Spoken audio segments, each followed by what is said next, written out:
Nobody Hollywood cares what Boulevard. it's called. They just want to see Vin and Statham. That's it. End of story. Yeah, Vin and Statham. Vin's not even in Hobbs and Shaw.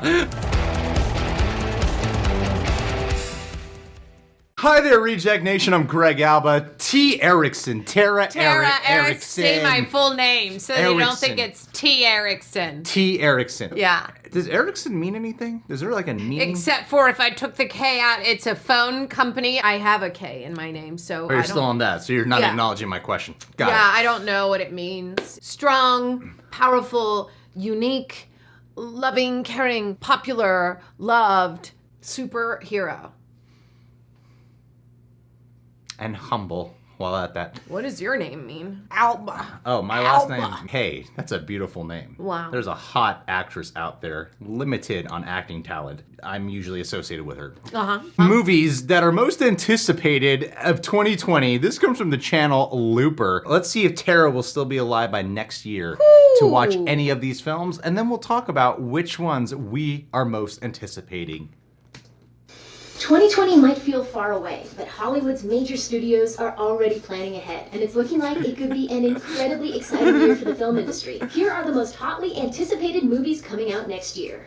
17 years after the release of Bad Boys 2, Bad Boys for Life! Get to see another entry into the classic buddy cop franchise. Sony has slated Bad Boys for Life for January 17th, 2020. Oh, bringing January? Back Will Smith and Martin Lawrence January, as not Miami good. Police Department January's detectives a weird year. Mike Lowry and Marcus Burnett. right? Jerry Bruckheimer is set to return to produce the project, which will be directed by Adil El Arbi and Bilal Fallah. Bad Boys for Life has had a long and difficult journey to the big screen, and many fans thought that it would never even happen, especially when the movie was pulled from the studio's release schedule and lost its initial director due to scheduling conflicts. But it appears that it's finally moving forward now and should mark a fun new opportunity for fans to enjoy the action adventures of Smith and Lawrence once again. We may not have any specific details on the movie's plot yet, but They literally we're still look the pumped. same.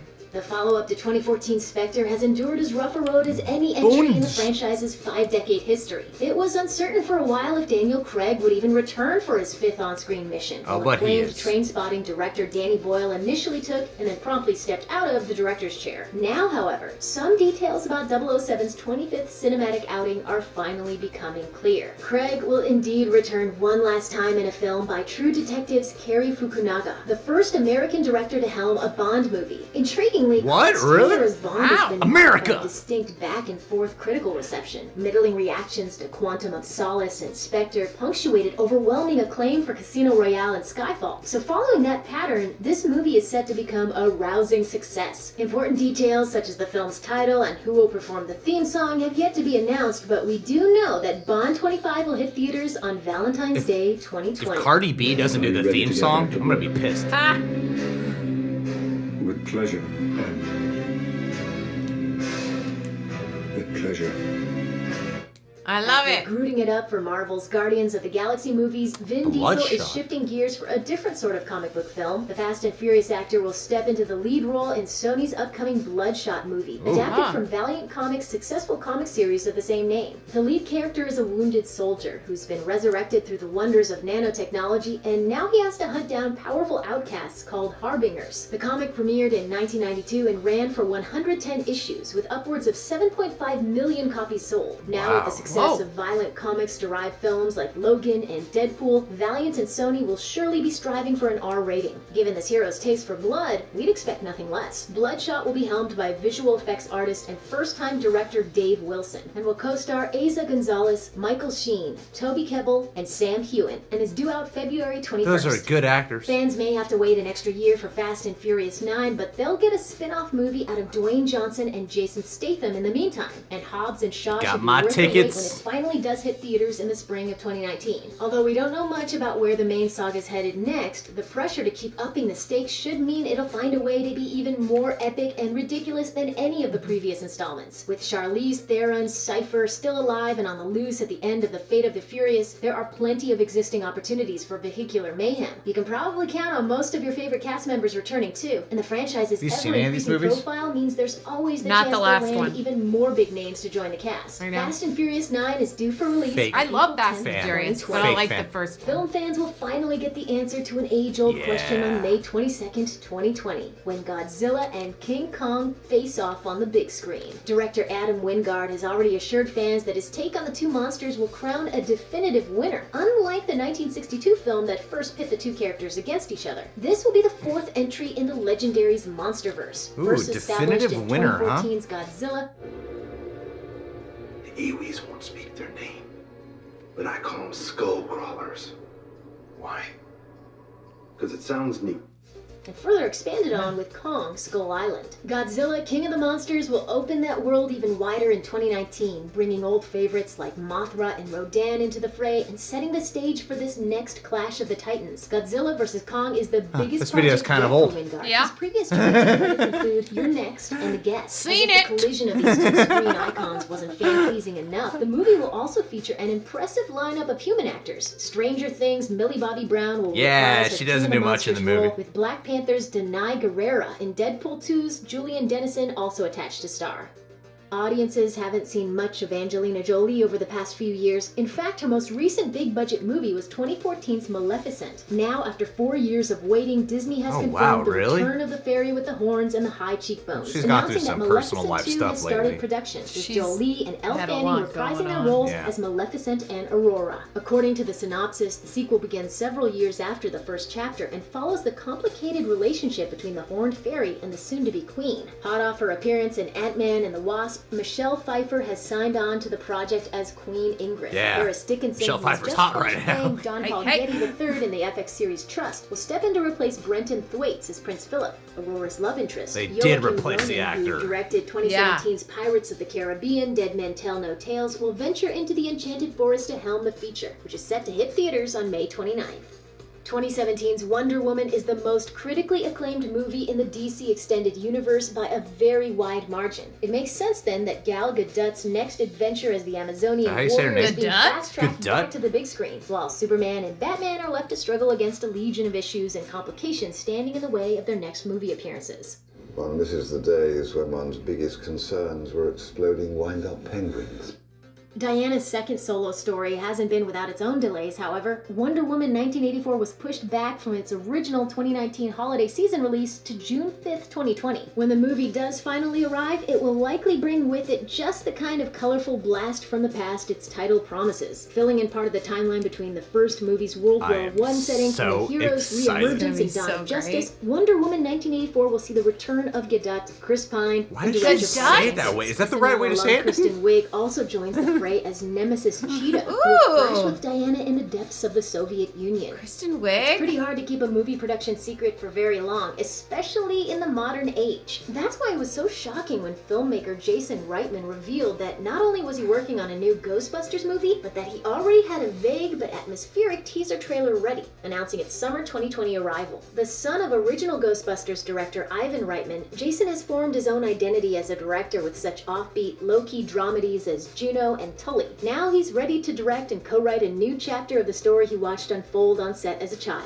Gil Kanan, the director of 2015's Poltergeist remake, will be sharing writing That is duties different. with Reitman. That is pretty There unique. are plenty of reasons for fans to be a little frustrated with Paul Feig's 2016 Ghostbusters reboot, but it's still a bold move for Reitman to return to the original timeline. He explained to Entertainment Weekly, "It's not a reboot. What happened in the 80s happened in the 80s, and this is set in the present day. It remains to be seen who else will be involved. Harold Ramis passed away in 2014, Rick Moranis is in semi-retirement, and Bill Murray has long been slippery on the topic of committing to another sequel. But then, who really knows what Bill Murray could do at any given moment?" I love this plan. I'm excited to be a part of it. Let's do it.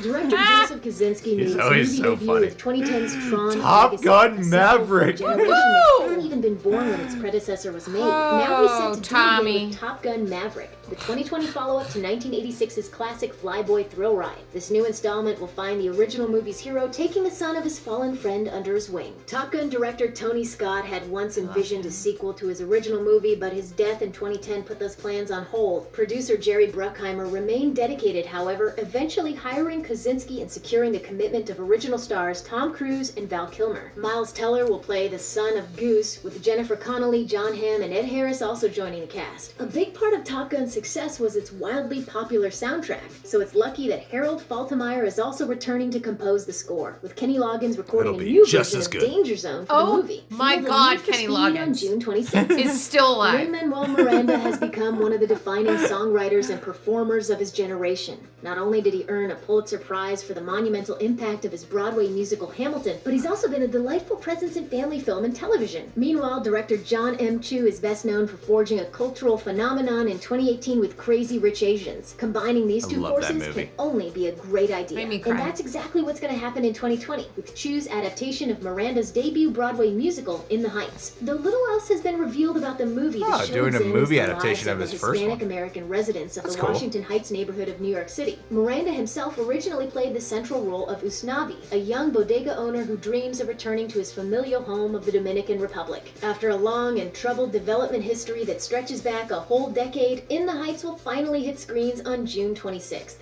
The Crimes of Grindelwald may have been cursed with a less enthusiastic critical response than expected, but it nevertheless continued the Harry Potter tradition of conjuring hordes of box office gold. So there's no reason for Warner Brothers, J.K. Rowling, or director David Yates to transfigure their plans for a 5-movie Fantastic Beasts franchise. And the third entry holds fast and slated November 20th release date. The second movie left Newt Scamander and company with a number of potential paths forward. Unlike the original Harry Potter movies, the Fantastic Beasts screenplays aren't adapted directly from books, so we can't be certain just where Rowling will take her Wizarding World next. She has dropped some hints, however, including the possibility that Fantastic Beasts 3 could take place in Rio de Janeiro, a few years after its predecessor. We're getting not one, not two, but 4 Avatar sequels over the next decade. What? The first of which will hit theaters on December 18th, 2020. This massive undertaking reportedly has a total budget of over $1 billion, allowing director and franchise mastermind James Cameron to fully embrace a slew of new technologies. I need to watch this movie again. Visually stunning as the first chapter. Cameron isn't slouching on the story either, and the movies are said to be a family saga about Jake, Neytiri, and their children. Much of Avatar's cast is set to return, with some making a comeback despite their deaths in the original film. Newcomers include Fear the Walking Dead's Cliff Curtis as Onowari, the leader of a clan of reef people, and Game of Thrones' Una Chaplin as Varang, a prominent character described as strong and vibrant. Got stabbed. A group of young actors will take on mostly CGI roles as the younger set of Pandora residents, bringing the film a whole new challenge, and hopefully some new life as well. Check out some of our newest videos right here. Wow. More Looper Thanks for giving me the longest video ever. Like, this is like so much of my life went by. And they didn't even have the most recent Top Gun trailer, which is so good. Well, dude, this video is clearly kind of old. Yeah. This is pre-Comic-Con. 2017. Yeah. Oh, this is from January 2019. Wow, it's like 7 months old. Wow. You know, this Still is relevant. why Still I don't come relevant. on this channel very Still much. relevant. We get a little late to checking out certain videos. That's why we have the title, because in case we suck at something, we just go, that's what we call the real rejects. This is before Comic-Con, and the Top Gun Maverick trailer, I feel like, kind of stole the in terms of the trailers that came out. That was just an awesome, awesome trailer. Yes, it was. You have a reaction for it. Yes, I do. Be still, my beating heart. I love you so much, Tom. You know what's funny about Tom Cruise? I watched that Going Clear documentary, the Scientology one. Right. And in this political climate we have where we're taking down celebrities, even I am like, yeah, I don't care about that stuff. Me neither. I would love to meet Tom Cruise. I would love to meet Tom Cruise. Put me in all of his movies. It's weird. I am guilty too of just being like, yeah, I don't even need to know if that stuff had really happened. I love him. You can hate on me all you want. You know, majority of the people are the exact same way. That's the sad part. I'm just pointing out what everyone else doesn't. So today I was on Instagram. I had the thought of like, what happened to the actress Kelly McGillis? She was such a big part of Top Gun. She's a huge part. And then I saw this photo. It was a then and now photo. Oh God. Of 1986 and 2018, and then here it is on screen for you guys right now. Let me show it to Tara. That's a right? Oh my God. No. See, if Tom Cruise had gotten older, like actually looked older and like gain weight. This wouldn't look, it looks bad by comparison if you think about it. Oh my God. I think that's when the producers and Tom Cruise were like, yeah, we're gonna get Jennifer Connelly instead. She says she doesn't care to be involved in it at all. She's like, she was at it like she can't She be. had a very real like response to it. She's like I'm old, I'm overweight now. I don't even have interest in this. I didn't expect them to reach out to me for it. Oh my God. I don't think she acted after that, right? Really? I have no idea.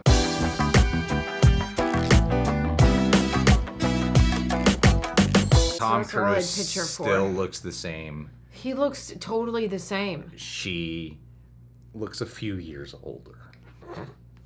There's certain things you could say off camera that you can't say on camera. Anyway, that's my Top Gun talk right there. God bless her. Bad Boys for Life. I'm excited for this. Have you seen the Bad Boys movie? Yes, it was one of my favorites. Right. The only thing that worries me about it is it's a January release. And sometimes a January release means they don't have faith that this would actually be a good movie. But Will Smith, January, I feel like that's almost a guaranteed hit for him. Will Smith and Martin Lawrence. There's not going to be a lot of competition in January for them. Will Smith isn't as I mean, sure, his Aladdin movie just made $1 billion, but that's really the property of Aladdin and not just Will Smith. Not you just know what I mean? Will. It's not just Will. Like, there's a lot of concern about his Gemini Man movie, if that's going to be a hit. But Bad Boys for Life, put that in January.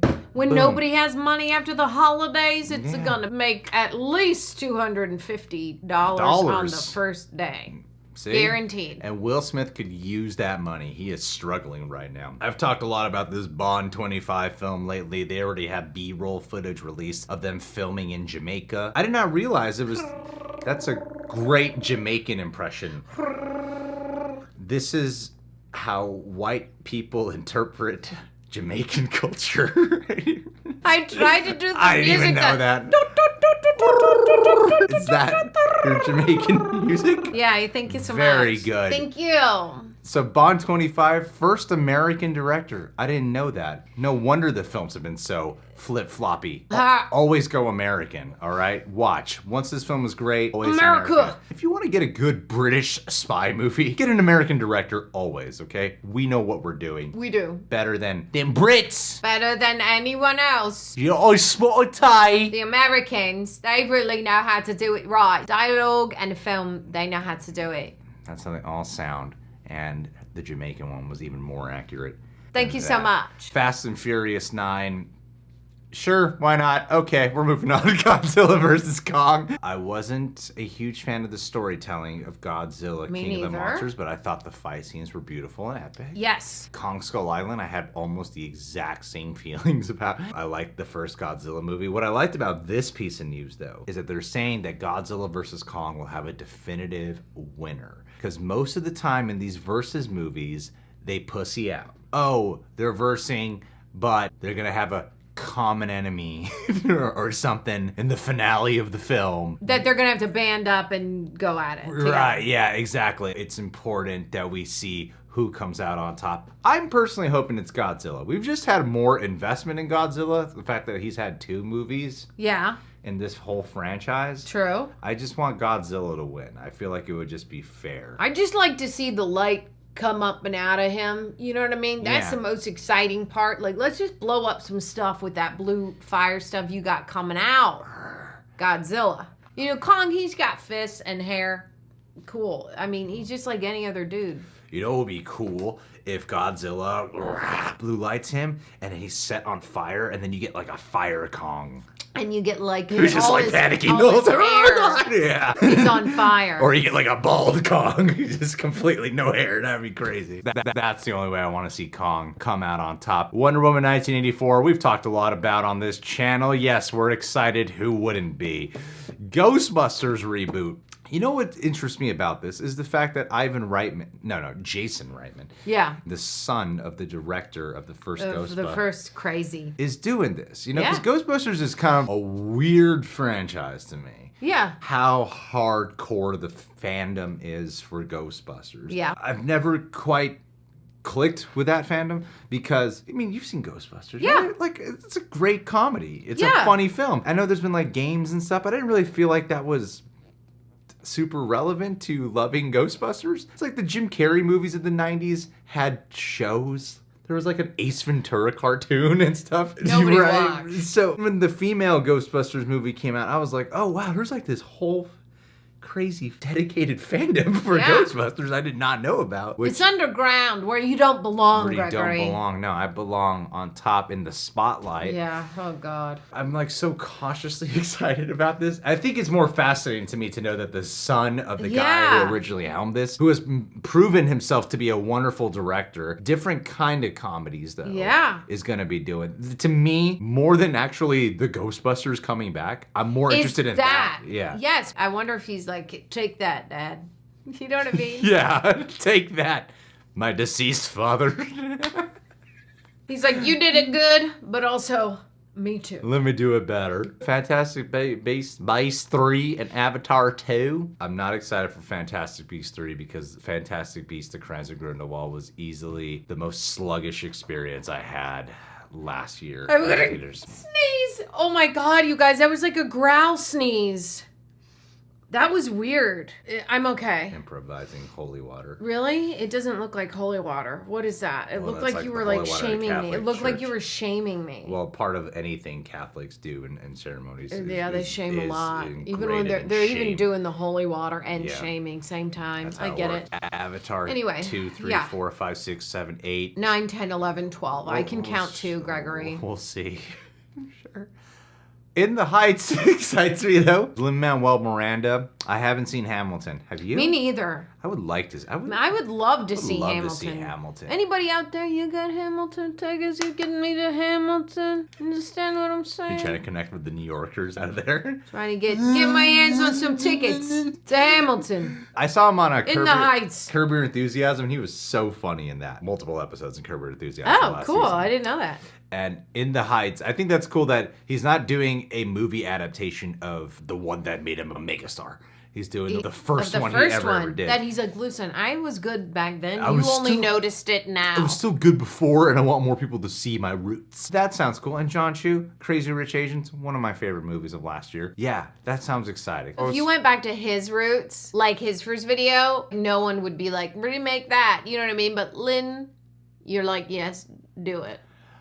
Because he's talent, and him here, he's a blob that knows a lot about movies, names, directors, and actors, producers, and writers, and I can say other things too, but we're running out of time. It's like looking at comments in a humanoid version. So fun for you, right? Yeah, it's so fun. It's like a slap in the face. You're the best person to bring on the channel. Slap in the face. You want a fresh one? Well, guys, what 2020 movie are you most excited to check out? Comment below. Subscribe to The Real Rejects. Check out Tara on her YouTube channel. Click that notification bell, please. Ring that bell. Ring the bell. It's like... Ring my bell. It's not nails on a chalkboard. It's like taking teeth ring to a chalkboard. The bell. I got a bell and I'm ringing it. Hey, Tara. Yeah. You want to help me out with another shout out here? Yeah. Tara's handling the patient of the day shout outs. I'll throw you a bone this time. Throw me a bone. We got a choice between Tyler Haig or Luke Anderson. Which one you want to go with? Luke Anderson. Luke Anderson. Yeah. His dad is a holy man. It's a pastor, I believe. Okay. His name sounds like milk. Like a brand of milk. Luke is also what? Luke is also a manager at FedEx. Think Tom Hanks at the beginning of Castaway, like that kind of guy, where he's like making all the trucks and the deliveries and like like barking orders. Sure. I mean, he seems nicer than that. But let's go with that. I haven't heard from him in about 6 months, but he's kept his card on file. Now, say whatever you want. Luke Anderson, listen, you remember that milk? It was named Anderson milk? Whole milk, right? Anderson. Were you and your dad into milk? If not, it's all right. Okay, so listen, stop barking the orders on all these FedEx guys, right? They're out there. They're working hard for you. I say you get them a Starbucks card, $5. Don't go any more than that. They just need one coffee, right? Get it for all your drivers, and I tell you, your life's going to be so much easier after that, right? Manager of the year, I love him so much. They're going to be walking around going, Luke, Luke, Luke. I would too. If Gregory gave me Star's card right now, I'd be like, Gregory, Alba. Then you'll have a song at work. You'll be the best manager they ever have in the history of managers. And then also, you'll probably have enough fame then to start back up Anderson Milk. This is good. I think I'm just going to get the list for next month and just shoot a bunch in advance. Yeah. Just to slap on off Shoot the them end. to me. Shoot them to me, Gregory. I'll do them. I'm going to change this reward tier to Tara Erickson will give you a patron of the day shout.